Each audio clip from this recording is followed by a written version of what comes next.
सावन धाम की, श्री बांके बिहारी लाल की, श्री राधा वल्लभ लाल की, श्री गिरिराज जी महाराज की, श्री यमुने महारानी की, श्री राम नाम महाराज की, श्री महाराज जी की जय जय श्री राधे।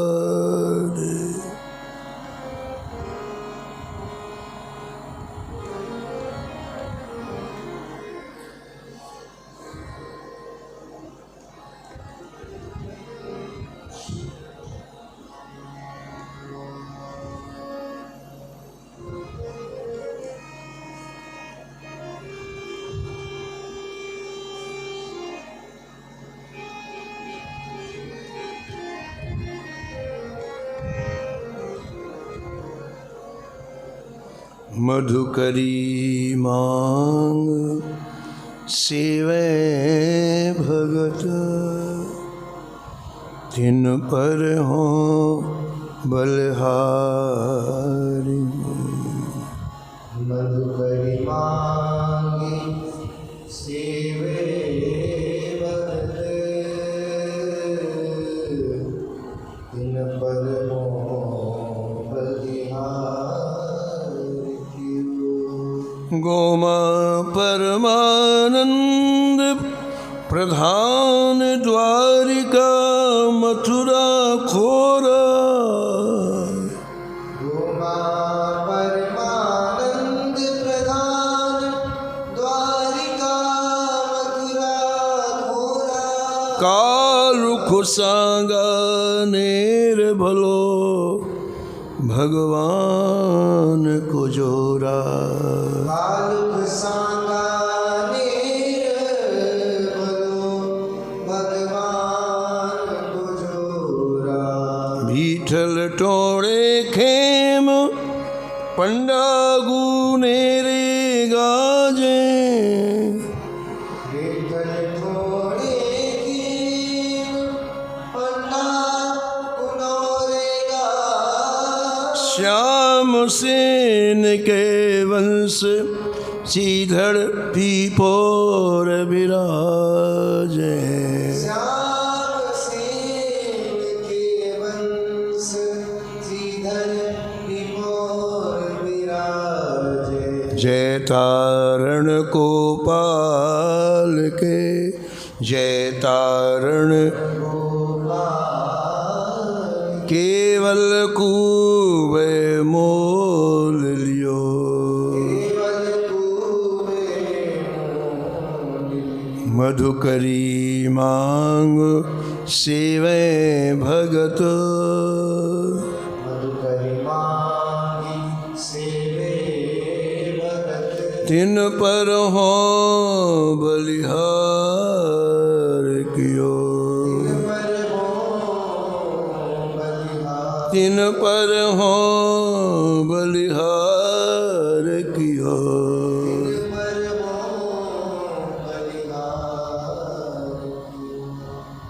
प्रातः स्मरणी परम वंदनीय श्री नाभा गोस्वामी जी महाराज इस छप्पे में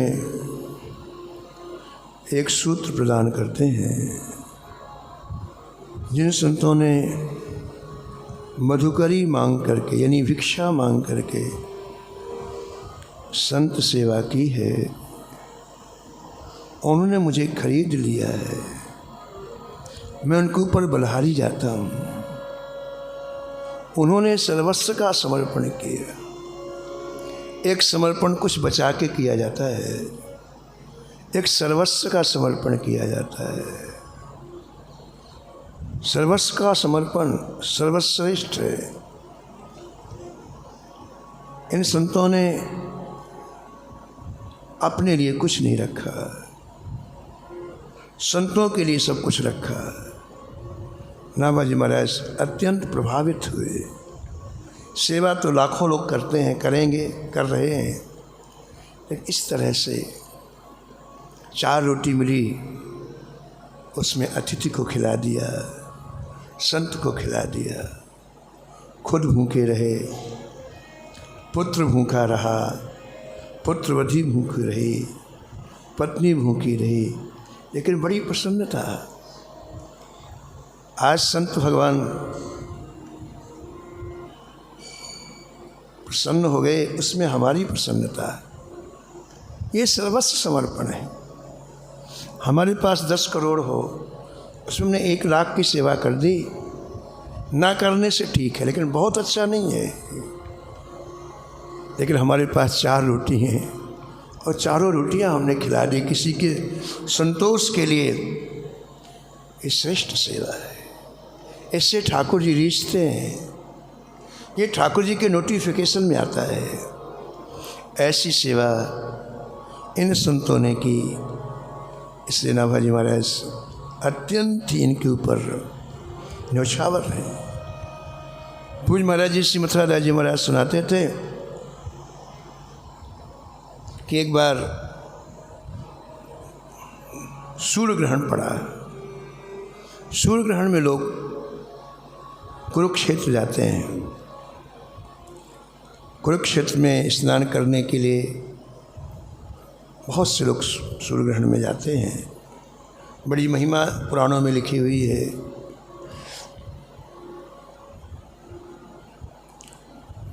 तो बहुत बड़े बड़े दानी भी जाते हैं।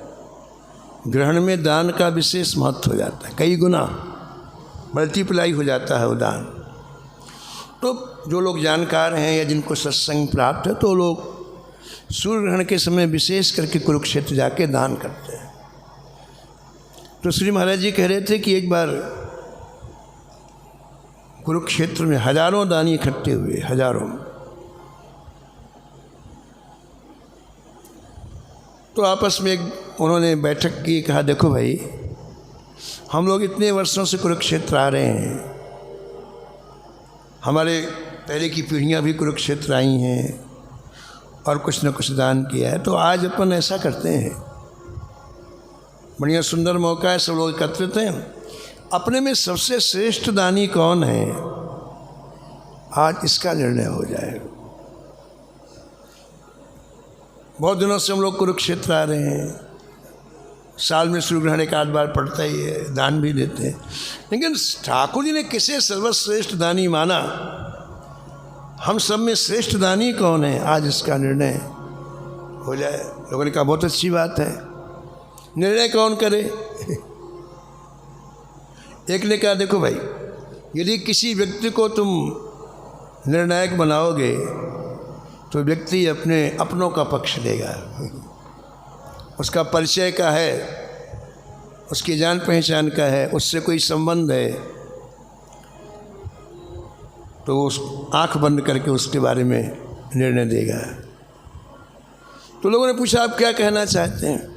बोले मैं ये कहना चाहता हूँ जो निर्णय करे, सर्वश्रेष्ठ दानी कौन, इसका जो निर्णय करे वो हम लोगों में कोई ना हो, फिर कौन हो? बोले प्रकृति के ऊपर छोड़ो, प्रकृति निर्णय करे। बोले प्रकृति कैसी निर्णय करेगी? वो बोला अपन ऐसा करते हैं कि ये कुरुक्षेत्र का जो स्नान का स्थल है, यहाँ से हर व्यक्ति 100 कदम चले, इस स्थल से हर व्यक्ति 100 कदम चले और फिर वापस 100 कदम आए। जिस व्यक्ति के ऊपर आकाश से मेघ आके छाया कर दे वो सर्वश्रेष्ठ दानी। हाँ जी, इसमें तो कोई किसी तरह का भेदभाव ही नहीं कि हमारा है कि पराया है, सब कोई बात प्रिय लगने लग गई और महाराज एक एक करके हम लोग जाने लग गए। यहाँ से जाएं फिर देखें कि मेघ आए कि नहीं, फिर आगे जाएं, फिर वहाँ से लौटें, मेघ काहे को आए। एक एक करके महाराज पूरे के पूरे हजारों व्यक्ति गए, मेघ नहीं आए। एक घास खोदने वाला जो घास खोद करके बेचता, उस ज़माने में 2 पैसे 4 पैसे में उससे जीवन निर्वाह करता था।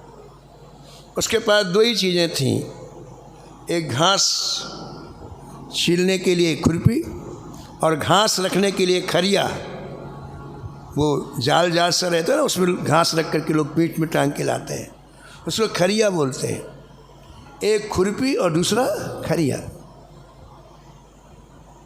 वो देख रहा था कि लोग जा रहे हैं, फिर आ रहे हैं, जा रहे हैं। अब तो वहाँ जब सुबह से शाम तक चला तो कई लोग खड़े खड़े देख लो, वो भी देख रहा था। उसके मन में आया कि मैं भी जाके देखूं। हवा कोई पाबंद तो था नहीं, कोई भी जा सकता है, पाबंदी तो थी नहीं, मैं भी जाके देखूं। तो उसने कहा मैं भी जाना चाहता हूँ। सब लोगों ने देखा उसके ऊपर से, मेरे कुछ ऐले कपड़े। अब जिसको 2-4 पैसे रोज मिलते हैं उसके पास क्या व्यवस्था होगी बताओ, वो तो अपना पेट ही भर सकता है। तो लोग हंसने लग गए। तो उसने क्या किया, मैं जा नहीं सकता। बोले हाँ जा सकते हो, लेकिन जब बड़ों का ये हालत तुम्हारा, बोले ठीक है, मेरे मन में मैं भी जैसे आपने आजमाया मैं भी आजमा लेता हूँ। बोले अच्छा जाओ। वो घास खोदने वाला, घास छीलने वाला व्यक्ति जैसे ही 10 कदम गया, आकाश से मेघ आ गए। 100 कदम तक मेघ बने रहे, और जब वो लौटा तो मेघ उसके साथ साथ में आए। महाराज जितने दानी थे सब आश्चर्यचकित हो गए। भैया तुमने आज क्या दान किया है? हमारे यहाँ तो कई पीढ़ियों से यहाँ दान हो रहा है। कोई कहता 300 वर्षों से दान हो रहा है, हमारे पिताजी के पिताजी कोई कहता हमारे यहाँ 10 पीढ़ियों से हो रहा है। यानी उन लोगों की पूरी परंपरा थी। तो सबने पूछा भाई साहब आपने आज क्या दान दिया है कि आज सर्वश्रेष्ठ दानी आप घोषित हो गए? उसने हाथ जोड़ करके कहा महाराज मेरे पास कुछ हो तब तो दान दो। आप लोगों को दान देते हुए देख करके मेरे मन में आया कि मैं भी कुछ कर दूं। आज सूर्य ग्रहण का पर्व है, मैं भी कुछ, मैंने देखा मेरे पास कुछ भी नहीं, और जेब में पैसे डालेंगे तभी तो निकलेंगे, अपने आप थोड़ी निकलेंगे। नहीं कुछ नहीं, कुछ भी नहीं। तो मेरे हृदय में एक बात आई कि मौका बार बार नहीं आता, ये मेरे पास 2 ही चीज़ें हैं, खुरपी और खरिया, इसी को दान दे देता हूँ। तो मैंने एक व्यक्ति को खुरपी और खरिया बस यही किया है। इसका तात्पर्य क्या हुआ, उसने पूर्ण समर्पण कर लिया। अब उसके पास कुछ भी नहीं, उसके पास जो कुछ उसका साधन था जीवन, उसको उसने दे दिया। इसलिए उसका दान सर्वश्रेष्ठ दान हुआ। ऐसे लाखों लोग संत सेवा करते हैं, लेकिन संत सेवा उत्कृष्ट उसी की है जो अपना पूर्ण समर्पण पूर्वक संत सेवा करता है।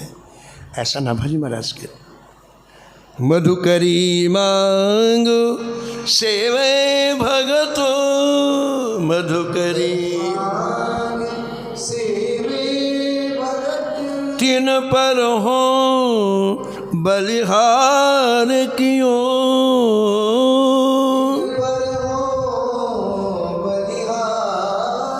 तिन पर हो बलिहार क्यों।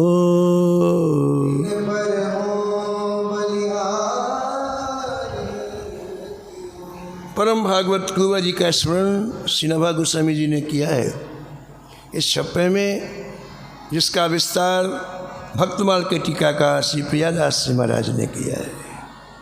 कल आप सुन रहे थे, आए बहु संत प्रीत करीले अनंत, हाँ आए बहु संत जाको अंत कौन पावे, एको सीधो नहीं धाम है। अंत कौन पावे पे सीधो नहीं धाम है, अंत कौन पावे पे सीधो नहीं धाम है। अंत कौन पावे सीधो नहीं धाम है, सीधो नहीं धाम है, सीधो नहीं धाम, सीधो नहीं धाम।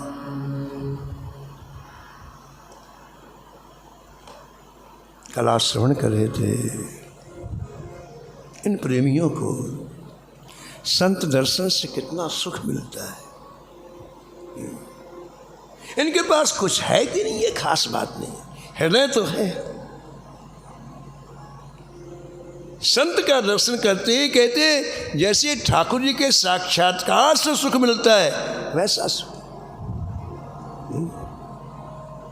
कितना सुख, तो शब्द देते हैं अनंत,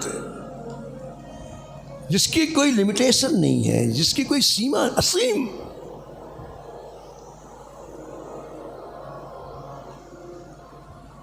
कितने चरित्र ऐसे हैं महाराज, अद्भुत अद्भुत चरित्र। जगदगुरु श्री रामानुजाचार्य जी एक बार श्रीरंगम से तिरुपति बालाजी पैदल संतों के साथ दर्शन करने के लिए निकले। यात्रा में ये निश्चय किया गया था कि प्रातःकाल सब लोग यात्रा करेंगे, रात्रि में सूर्यास्त के बाद विश्राम किया जाएगा और भोजन जहाँ विश्राम होगा वहाँ होगा। प्रातःकाल कोई भोजन नहीं, कोई खाना पीना नहीं। रात्रि में जहाँ सब लोग ठहरेंगे वहाँ विश्राम होगा, वहीं भोजन होगा, वहीं इसके बाद सुबह फिर यात्रा प्रारंभ। कई दिन की यात्रा थी। तो श्री रामानुजाचार्य जी के बहुत शिष्य थे, दक्षिण में बहुत शिष्य हैं। तो आप क्या करते, जैसे यात्रा वृंदावन आई, ठीक है, शाम को यात्रा रुक गई, भोजन बनने लग गया, प्रसाद बनने लग गया, रात्रि में सब ठाकुर जी को भोग लगा, सबने प्रसाद पाया और सब सो गए।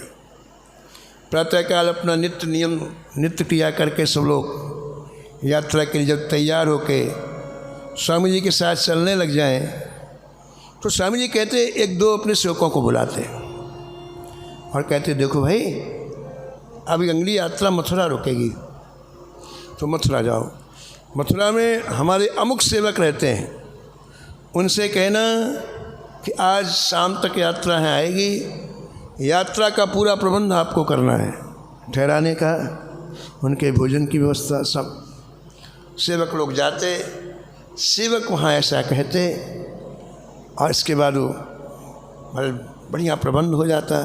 तो जब ये थके हुए जाते तो पूरा प्रबंध मिलता। अब इतनी यात्रा करके सूर्यास्त के समय पहुँच सकते तो पूरा प्रबंध मिलता, और वहाँ जाके जैसे स्नान वगैरह ये लोग करते वैसे प्रसाद तैयार। इस तरह से यात्रा का क्रम जगदगुरु रामानुजाचार्य ने बनाया। तो एक आप ये देखो संतों से कैसा प्रेम होता है।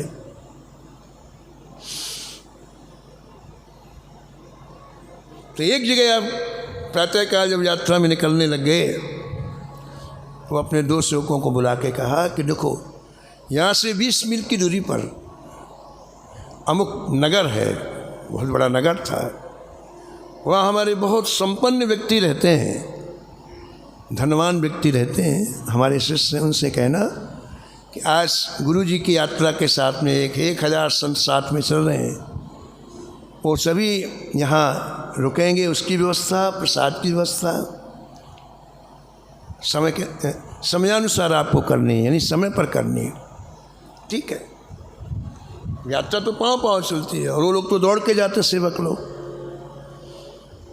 तो जाकर उन्होंने निवेदन कर दिया कि आज शाम को यात्रा आएगी और उसकी पूरी व्यवस्था आपको करनी है, ऐसा गुरुजी ने संदेशा दिया है। उसने कहा ठीक है, उसके लिए कोई बड़ी बात नहीं थी, बहुत संपन्न व्यक्ति था। वापस सेवक लोग आए, स्वामी जी ने पूछा, श्री रामानुजाचार्य ने कहा भाई क्या हुआ? बोला हाँ सरकार। उन्होंने कहा मैं व्यवस्था करूँ। अब संतों की दृष्टि कहाँ रहती है, आप ये देखो, हम लोग जिन्हें साधारण क्रियाएं कहते हैं, उन साधारण क्रियाओं में कैसा अर्थ निकालते हैं और कैसे आपके अंदर पहुंच जाते हैं, आपको पता नहीं चलता है। एक आए रामानुजाचार्य जी ने सेवकों से पूछा कि उस संपन्न व्यक्ति के यहाँ जब आप लोग गए तो उसने आपको बैठने के लिए कहा? बोले नहीं महाराज, तो दरवाजे में खड़े होकर बात की। दूसरा प्रश्न, उसने आपको जल पिलाया? उसने आपको कुछ बाल भोग कर? बोले नहीं महाराज, उसने बात की और कहा ठीक है हो जाएगा, आप जाइए। स्वामी ने कहा उसके यहाँ नहीं जाना है, उसके यहाँ नहीं जाना।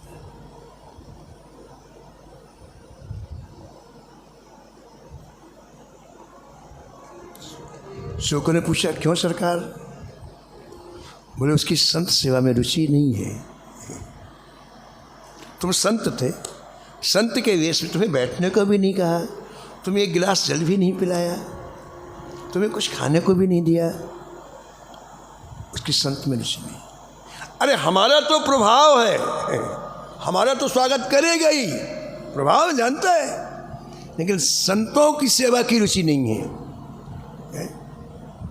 साधारण संत के प्रति जिसका भाव नहीं है, संत सेवा के दायरे में नहीं आएगा। इससे अरुचि पता चलती है। इस ऐसे व्यक्ति के यहाँ हम नहीं जाएंगे। चलो कहीं ठाकुर जी व्यवस्था करेंगे।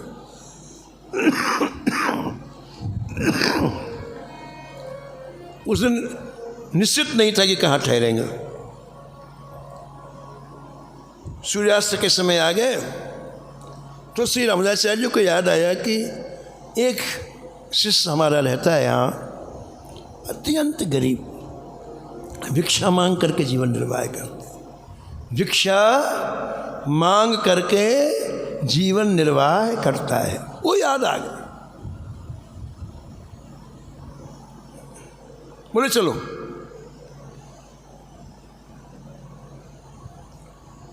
हजारों संतों के साथ वहाँ पहुँच गए। अब वहाँ किससे सुनो आप, एक छोटा सा घर मिट्टी का, पति पत्नी दोनों रहते हैं। वो ब्राह्मण भिक्षा मांगने गया था। जब तक भिक्षा मिलती नहीं तब तक वो चलता ही रहता, वो चलता ही रहता। जब भिक्षा मिलती तो लौटता, चाहे दोपहर हो, चाहे शाम हो, चाहे रात हो। आज उसे भिक्षा नहीं मिली थी तो लौट के भी नहीं आया था। और ये पहुंच गए सब हमारे आचार्य जी के साथ में हजारों संत पहुंच गए। घर का दरवाज़ा ऐसे बंद था। आचार्य चरण स्वयं दरवाजे के बाहर खड़े होकर के नारायण ऐसा कहा।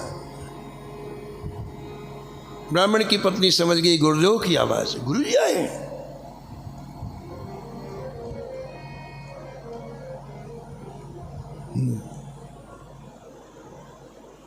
ऐसी गरीबी, उसके पास एक ही वस्त्र पहनने का, और वस्त्र भी कई जगह से फटा हुआ, जीर्ण शीर्ण। वस्त्र न होने से वो कभी बाहर नहीं निकलते थे, बस उसी कमरे में सिमटी बैठी रहती थी। अब गुरुजी दरवाजे में खड़े, मैं क्या करूं? कपड़ा मेरा चारों तरफ से जीर्ण है, फटा हुआ है, मुझ सामने कैसे जाऊं मैं? बार बार गुरुजी की आवाज़ आ रही है, नारायण नारायण नारायण।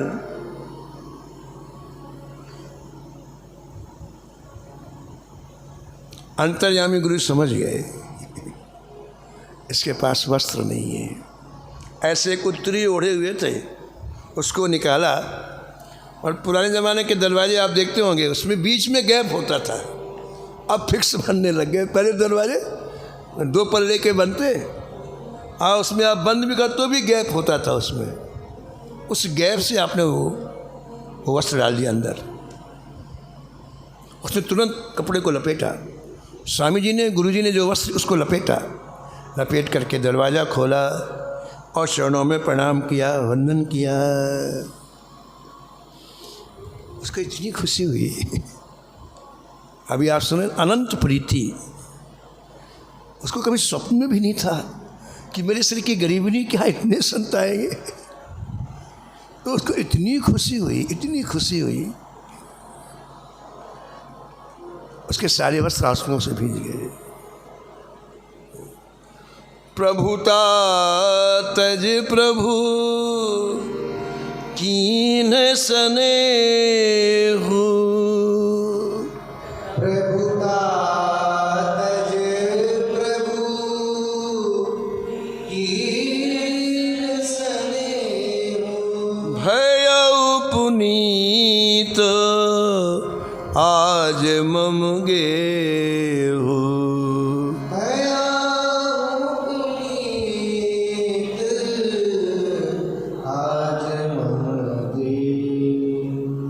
भयउ पुनीत आज मम गेहु, भयउ पुनीत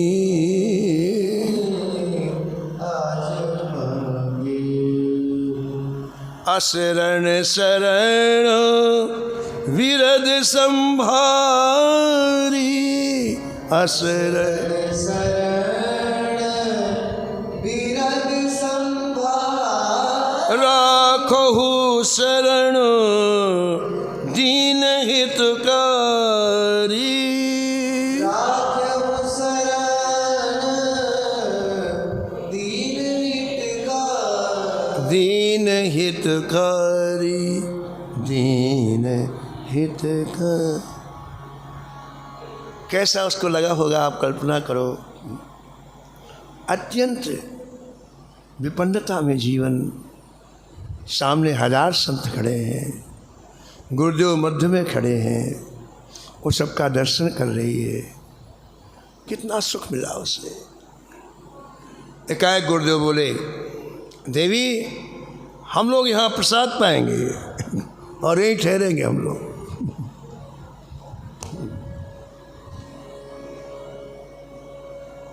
यहाँ तो हालत ये थी कि जब वहाँ से वो भिक्षा आए तब रोटियाँ बनती थी।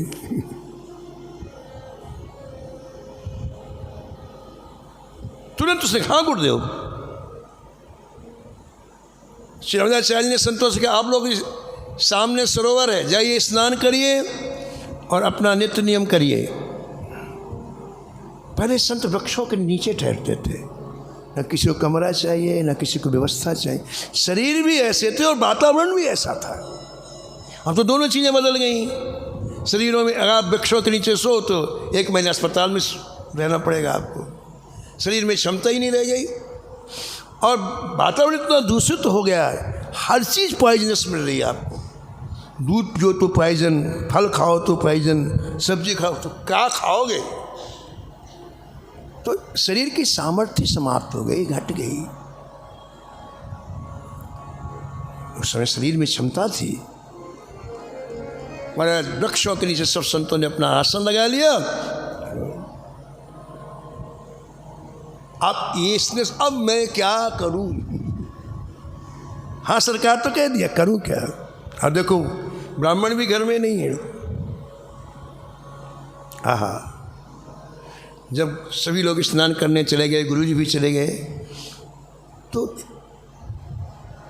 एक व्यापारी की दुकान समीप में थी। चुपचाप वहाँ गई,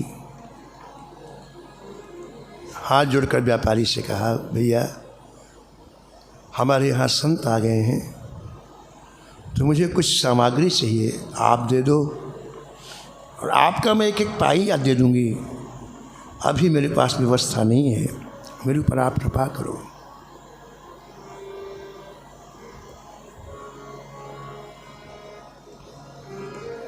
व्यक्ति का चिंतन जब तक सत्संग की परिधि में नहीं आता तब तक बहुत ही दूषित रहता है। कई जन्मों के संस्कार चित्त में अंकित रहते हैं और उस तरह की जो फेवरेबल कंडीशन होती है वो आते ही अंदर के संस्कार बाहर आ जाते हैं। जैसे यहाँ बीज है, जहाँ बैठे बीज पड़े हुए ज़मीन में, ठीक है, लेकिन इसमें ऊपर पत्थर पड़ा हुआ है, फर्श बड़ा कठोर है, तो बीज पनप नहीं रहे। बीज है, लेकिन आप ये सब कुछ निकाल दो, पत्थर निकाल दो, वहाँ की मिट्टी को भुरभुरी कर दो, पानी दे दो, देखो पौधा निकल आएगा। आपने फेवरेबल कंडीशन की और पौधा बन गया। ठीक इसी प्रकार से चित्त में असीमित तो दोष भरे हुए हैं, लेकिन जैसे वो सिचुएशन आती है वो दोष बाहर आ जाते हैं। अब देखो आप, ये ब्राह्मणी गई उस व्यापारी के पास और हाथ जोड़ के प्रार्थना की, तो उसने उसकी तरफ देखा, समझ गया कि इसको आवश्यकता है, इसके पास पैसा नहीं है, मैं इसका लाभ लूँ। उसकी तरफ देखा, अभी उसकी ज़्यादा उम्र नहीं थी, और देख करके कहा, आपको सब कुछ मिल जाएगा सामान, चाहे 500 लोगों के लिए चाहिए, चाहे 1000 लोगों के लिए, मिल ही नहीं जाएगा, आपके घर में पहुंच जाएगा। लेकिन शर्त है कि आपको रात्रि में मेरे पास आना होगा। दूसरे चित्त ने मौके का लाभ लेने का प्रयास, ये लाभ नहीं है, लेकिन जिसको भ्रम हो जाता है उसका चिंतन ऐसा हो जाता है। अब देखो, आपको संतों को देख के इतनी प्रसन्नता है कि आगे क्या होगा उसे इसकी कोई फिक्र नहीं, उसने तुरंत हाँ कर लिया। 1000 लोगों के लिए सामग्री आ गई। संतों में बनाने वाले भी होते हैं, परोसने वाले भी होते हैं, रोज का काम है ना। सामग्री पहुंचते ही संतों ने रसोई बनाना प्रारंभ कर दिया। ठाकुर जी का भोग लगा, पंगत बैठ गई महाराज, और जयकारा होने लग गया। तब वो ब्राह्मण पोटली रख करके आया रात में 10 बजे। सुबह का निकला, रात्रि में 10 बजे 4 किलो आटा लेकर के पोटली रख करके आया, और अपने दरवाजे के सामने इतने संतों को देखकर, मैं मेरे घर में आया हूँ, कहीं दूसरी जगह में आया हूँ। कल्पना ही नहीं थी उसको कि ऐसा ये दिव्य वातावरण मुझे देखने को मिलेगा। लेकिन अपनी पत्नी को देखा वहाँ पर। आओ, अपने घर में आया हूँ। पत्नी से बोला, ये कैसे हो गया? उसको भिक्षक रखना भूल गया, पोटली सिर पर है। बोले कैसे हो गया ये मैं क्या देख रहा हूँ? ये बैकुंठ कैसे बन गया जी? ये कैसे हो गया? पत्नी ने अपने पति को एक एक बात स्पष्ट बता दी। हो वो ब्राह्मण श्री रामानुजाचार्य जी के चरणों में बाद में प्रणाम किया, पहले पत्नी के चरणों में प्रणाम किया। गिर पड़ा, देवी जैसी तुम्हारी निष्ठा है उसका एक अंश इस भिखारी को भी दे दो। कितनी दिव्य निष्ठा संतों में है आपकी।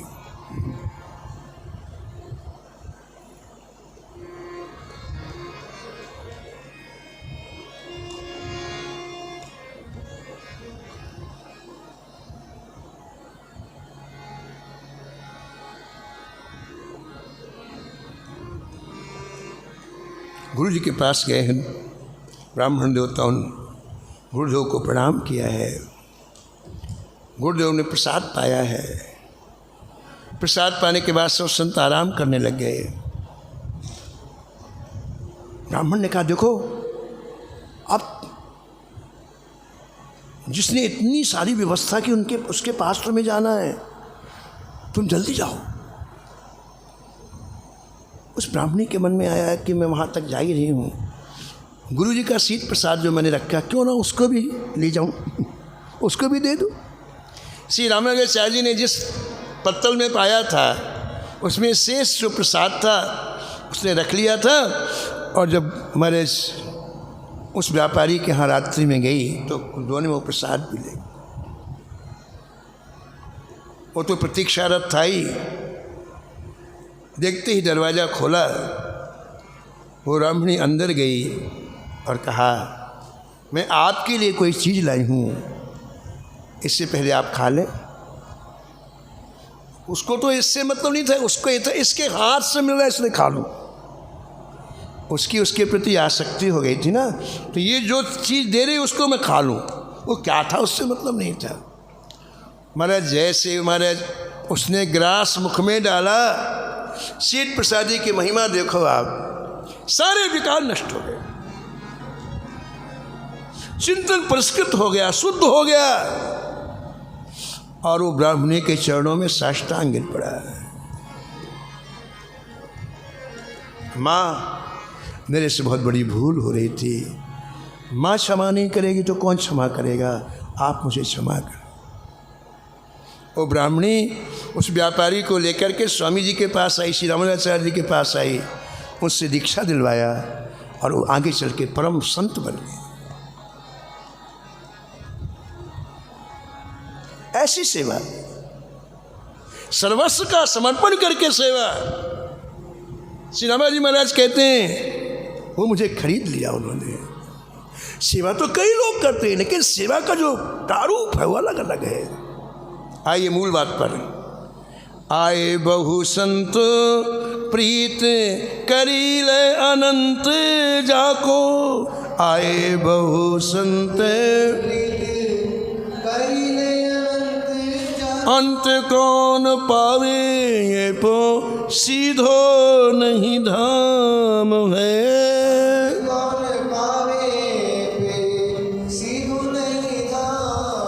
तो 500 संतों की जमात आ गई झीथड़ा गांव में, जहाँ कुबा जी रहते थे। बड़े धनीमानी लोग थे वहाँ झीथड़ा गांव में। राजस्थान धनीमानियों का क्षेत्र ही है, लेकिन बाहर वृत्ति। कोई संत झीथड़ा में आए, कुबा जी के यहाँ चले जाओ, कुबा जी के यहाँ, यानी कोई जैसे करंट लगता हो, हमारे यहाँ रुक जाएंगे तो कहीं ऐसा ना हो कि नुकसान हो जाए।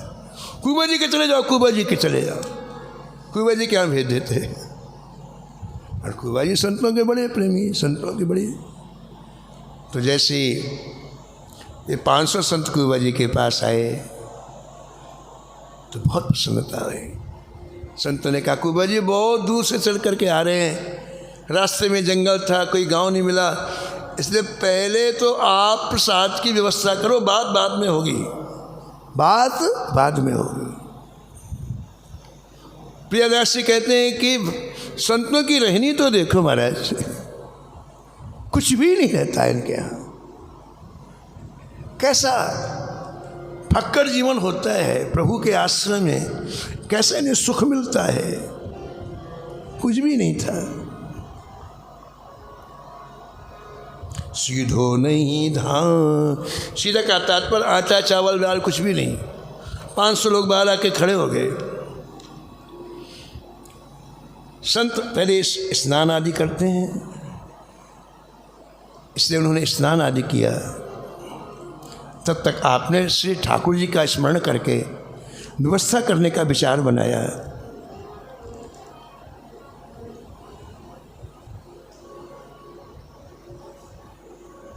एक व्यापारी के यहाँ गए, भैया हमें कुछ आटा चावल दाल की जरूरत है।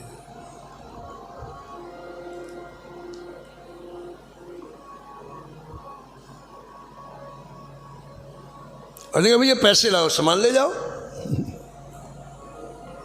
इन्होंने प्रार्थना किया कि भैया पैसे अभी नहीं है, दे देंगे आपका। व्यापारी ने सोचा मौका है, लाभ लेना चाहिए।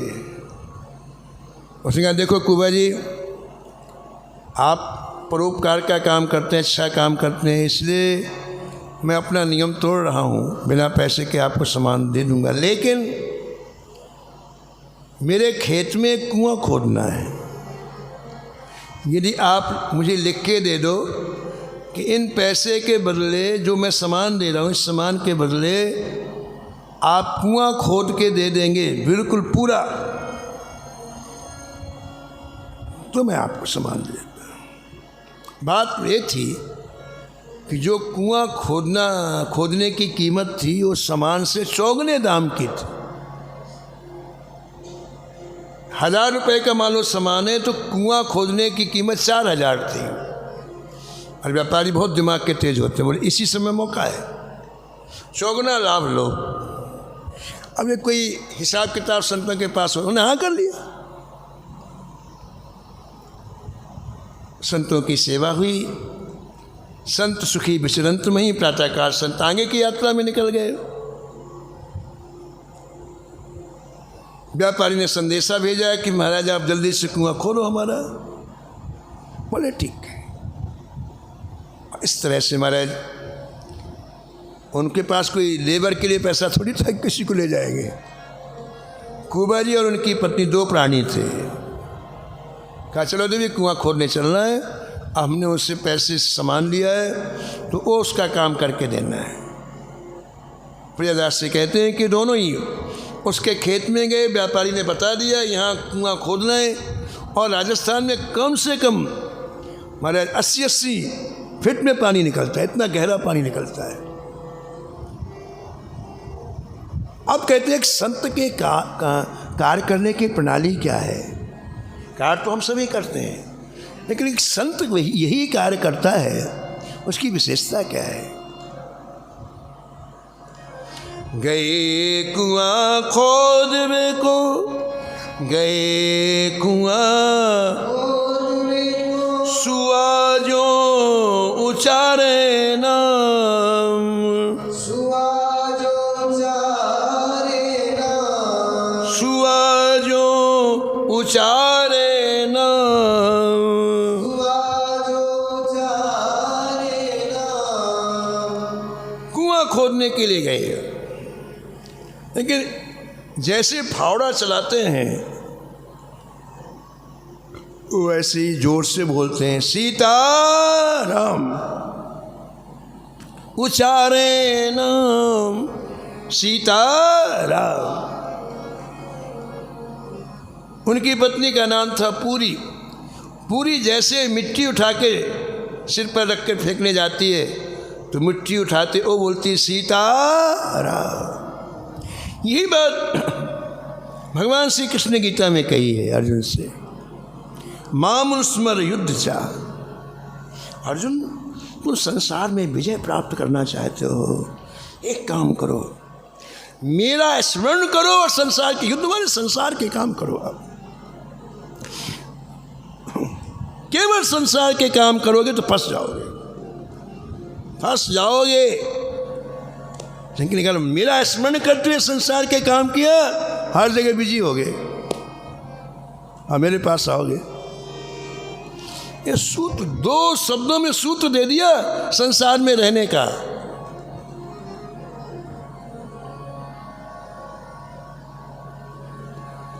कबीर जी काशी में रहते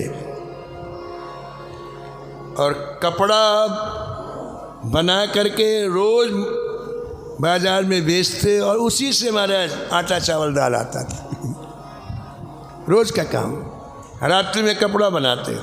पहले कपड़ा मिल नहीं थी, मशीनें नहीं थी। पहले जो कपड़े बनाने की प्रक्रिया थी वो अलग थी। उसमें जो धागा होता, सूत का धागा, उसके ऐसे गोल गोल गेंद के सरीके उसको लपेट के बना लिया जाता।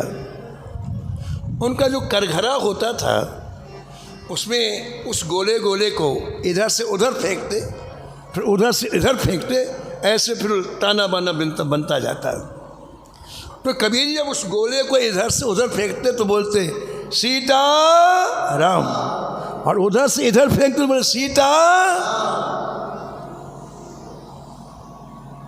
ऐसे ही एक एक फावड़े में प्रियादास जी कहते हैं जैसे तोता को कोई चीज़ सिखा दो तो वही बोलता है, ऐसे ही प्रियतापूर्वक नाम लेते हुए कुआं खोद रहे हैं।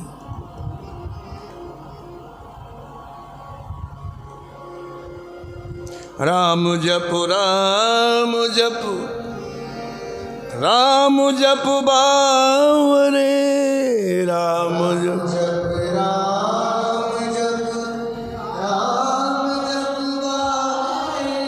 राम राम जप जिया सदा सानुराग रे, राम राम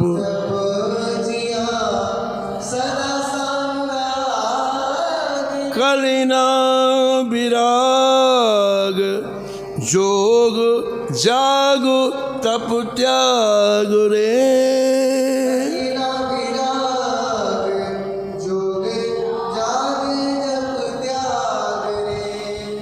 कलयुग में न वैराग हो सकता है, न योग हो सकता है, न तप हो सकता है, न यज्ञ हो सकते हैं, न त्याग हो सकता है।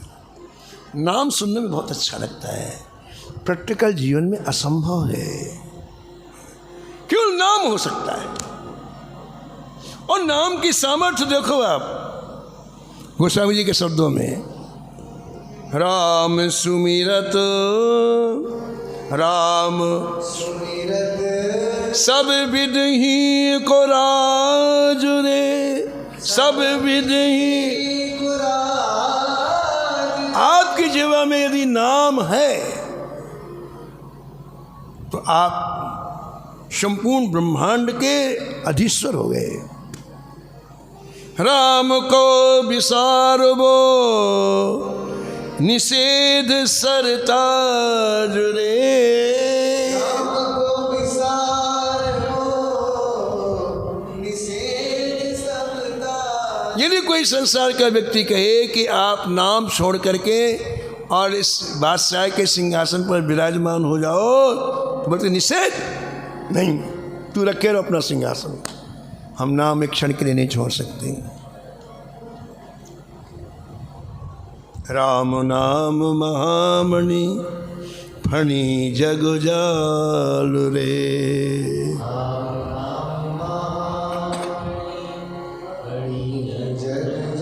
मणि लिए फणी जिए व्याकुल विहाल रे।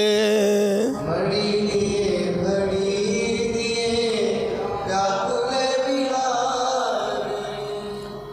सर्प किसी को काट दे, काला सर्प किसी को काट दे, तो सर्प के सिर पर एक मणि होती है, मणि को धोके पिला दो तो विष उतर जाएगा। मणि विष निवारक होती है जो सर्प के सिर पर रहती है। उस मणि से सर्प को बहुत प्रेम होता है, बहुत। अगर आप मणि कैसे भी निकाल लो तो तड़प तड़प के मर जाएगा सर्प, इतना प्रेम होता है उसका मणि। गोस्वामी जी यहाँ कहते हैं कि संसार में जो भी पैदा होता है वो सर्प के फन के ऊपर पैदा होता है, और वो संसार डसेगा ही उसे। कोई नहीं छूटा सृष्टि के प्रारंभ से जिसे संसार ने डसा ना हो। तो लोगों ने बाबा से पूछा कैसे बचे, जन्म तो संसार में लेने, बचे कैसे? बाबा ने कहा एक युक्ति है। क्या? जो सर पे काटता है ना, इसके मणि निकाल लो, फिर क्या होगा? बोले इससे हम मर जाएगा। तड़प तड़प के मर जाएगा, काटेगा आपको क्या? मणि के वियोग में तड़प तड़प के मर जाएगा और आप सुरक्षित हो जाओगे। तुम्हारी कौन सी मणि रखनी है अपने पास? राम नाम महामणि, ये भगवान का नाम ही महामणि है। इसको यदि आपने संभाल के रखा तो संसार का विष कभी नहीं चढ़ेगा आपको। राम नाम महामणि फणी जग जाल रे। राम नाम मणि लिए फणी जिए व्याकुल विहाल रे। मणि लिए फणी राम नाम काम तरु देत फल चारु रे। राम नाम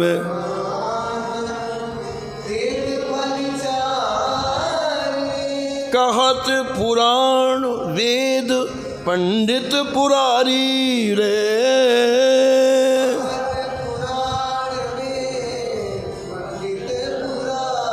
गोस्वामी जी कहते हैं मैं नहीं कह रहा हूँ, वेद कहते हैं, पुराण कहते हैं, आशुतोष भगवान शंकर कहते हैं।